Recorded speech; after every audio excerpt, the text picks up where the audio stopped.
Assalamualaikum dan salam sejahtera saya ucapkan kepada semua. Hari ini saya akan menerangkan mengenai subjek yang kami pelajari di program penyelian pengurusan pejabat. Tajuk subjek ini adalah Kuku 7 Event Arrangement Assistant. Sebelum saya masuk kepada jenis-jenis majlis, saya akan menerangkan serba sedikit tentang definisi majlis ini. Majlis ini adalah suatu aktiviti yang dirancang dengan cara sistematik oleh orang individu ataupun beberapa orang individu tertentu yang berupa satu persembahan, majlis, seminar, pertunjukan atau pertandingan dan diadakan bagi mencapai satu objektif yang berfaedah kepada individu, kumpulan individu tertentu ataupun masyarakat. Okey, kita masuk kepada jenis-jenis majlis iaitu rasmi dan formal. Majlis yang dianjurkan oleh kerajaan persekutuan atau kerajaan negeri dengan kelulusan peruntukan kerajaan dan mempunyai susunan tempat duduk. Contoh majlis ini adalah seperti perhimpunan pagi, mingguan, anugerah kecemerlangan, kejohanan sukan tahunan dan juga pameran kerjaya. Yang kedua adalah rasmi dan tidak formal. Majlis dianjurkan oleh kerajaan persekutuan dan kerajaan negeri dengan kelulusan peruntukan kerajaan, dihadiri oleh pembesar dan tiada susunan tempat duduk. Contoh majlis ini adalah seperti jamuan hari guru dan juga hari kantin. Yang ketiga adalah tidak rasmi dan formal.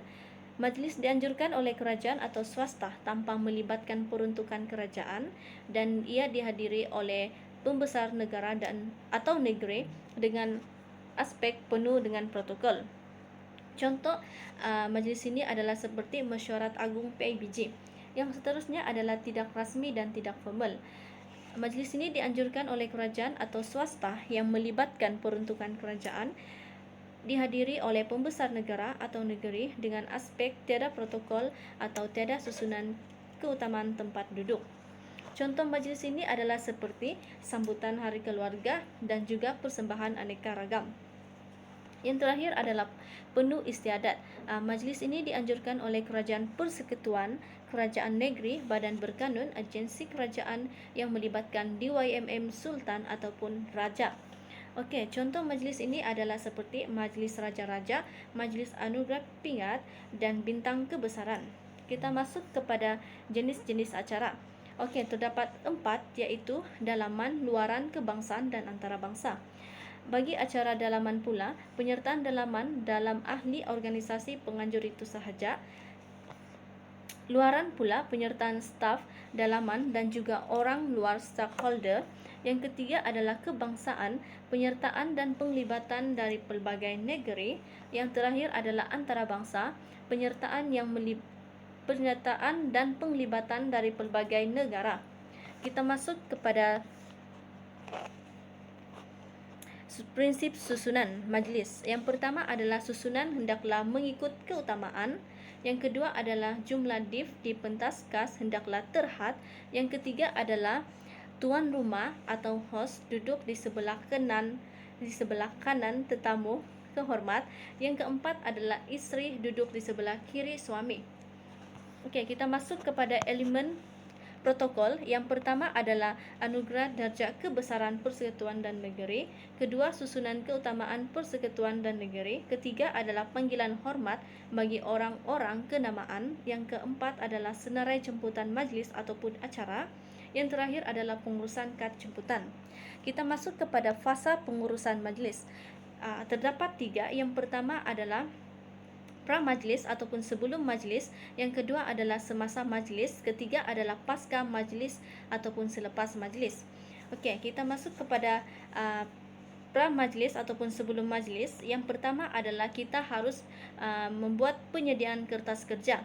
Okey, tujuan penyediaan kertas kerja ini adalah untuk mengutarakan penghujaan tentang alasan dan bukti yang boleh diberikan dalam mendapatkan sesuatu seperti kelulusan peruntukan kewangan atau kelulusan menjalankan sesuatu projek dan sebagainya. Bagi yang pra-majlis ataupun sebelum majlis yang kedua adalah jemputan. Okey, jemputan ini kita mesti mengenal pasti dan menyediakan senarai tetamu yang ingin dijemput. Bagi ciri-ciri kad jemputan pula, kita mesti ada logo organisasi, jawatan tuan rumah ataupun penganjur, nama majlis ataupun acara, dan ruang nama tetamu. Seterusnya kod pakaian semasa majlis dan tarikh, masa serta tempat. Seterusnya atur cara, dan yang terakhir adalah nombor telefon dan nama pegawai untuk makluman kehadiran semasa majlis. Yang seterusnya adalah persiapan tempat dan logistik. Okey, di mana persiapan tempat dan logistik ini perlu teliti dengan baik memandangkan ia akan mempengaruhi kelancaran majlis ataupun acara, pergerakan petugas dan tetamu kehormat serta keselesaan tetamu.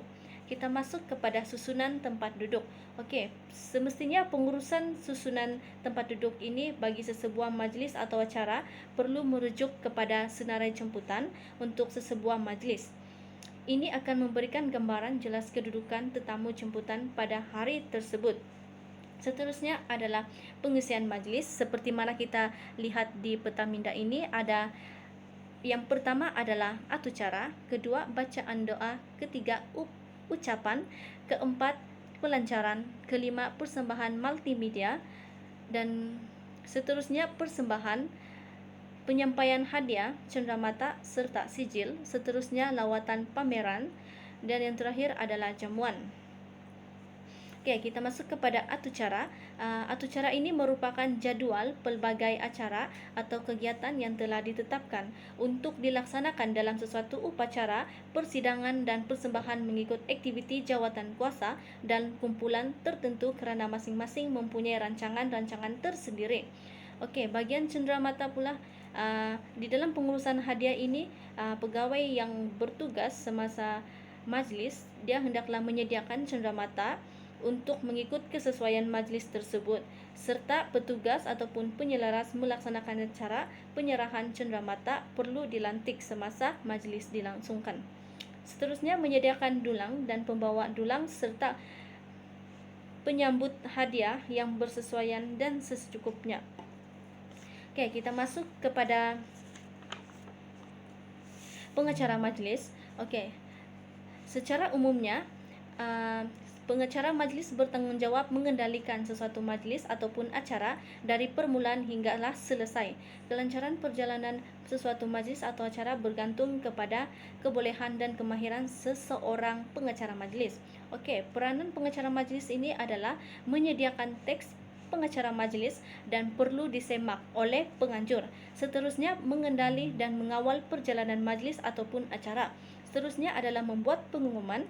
Seterusnya memberikan panduan kepada tetamu. Yang terakhir adalah menyemak panggilan hormat berdasarkan kepada kehadiran tetamu kehormat. Seterusnya adalah pengurusan makanan. Okey, pengurusan makanan ini perlu mendapatkan maklumat terperinci bagi segala kos yang akan ditanggung dalam pengurusan makanan supaya tidak mengalami masalah kekurangan belanja pada tarikh dan selepas pelaksanaan. Seterusnya adalah penyediaan borang, suatu alat penilaian yang paling popular di kalangan penganjur acara. Borang ini mengandungi soalan-soalan disusun mengikut pemeringkatan yang teratur. Okey, seterusnya adalah semasa majlis. Okey, jawatan kuasa hendaklah memastikan perkara dalam senarai semak dapat dijalankan. Seterusnya atur cara dari skrip pengacara majlis hendaklah dipantau bagi memastikan pergerakan majlis seperti yang dirancang. Seterusnya adalah sambutan ketibaan tetamu perlulah diambil perhatian. Petugas sebagai pengiring mestilah pekah dengan tetamu yang hadir. Yang terakhir adalah pengurus pentas dan pengurus acara mestilah bertanggungjawab semasa majlis. Okey, kita masuk kepada pasca majlis, iaitu selepas majlis. Okey.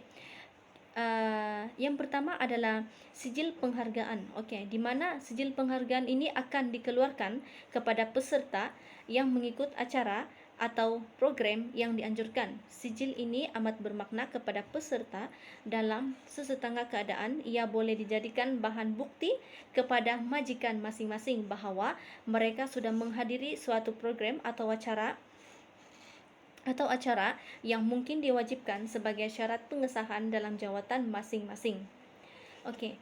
Maklumat yang biasanya terdapat dalam sijil berkenaan yang pertama adalah pengesahan kehadiran, kedua adalah nama peserta, ketiga adalah nombor kad pengenalan peserta, keempat adalah tempat acara diadakan, dan kelima adalah tarikh acara diadakan, dan terakhir adalah tanda tangan pegawai yang membuat pengesahan.